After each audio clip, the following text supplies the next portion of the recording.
વડોદરા શહેરના છેવાડે આવેલ જાંબુઆ ગામ અવારનવાર કંઈક ને કંઈક મુશ્કેલીઓનો સામનો કરી રહ્યો છે.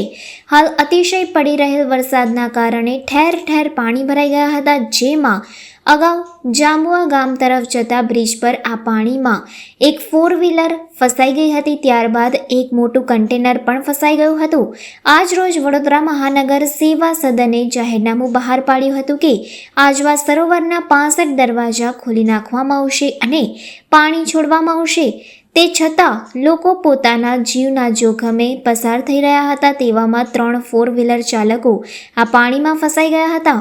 તાત્કાલિક ધોરણે ગામના લોકો ઘટના સ્થળે પહોંચી બચાવની કામગીરી શરૂ કરવામાં આવી હતી અને ફાયર બ્રિગેડને જાણ કરી તાત્કાલિક ધોરણે ફાયર બ્રિગેડને બોલાવવામાં આવ્યા હતા. ફાયર બ્રિગેડની ટીમ ઘટના સ્થળે પહોંચી બચાવ કામગીરી શરૂ કરી હતી.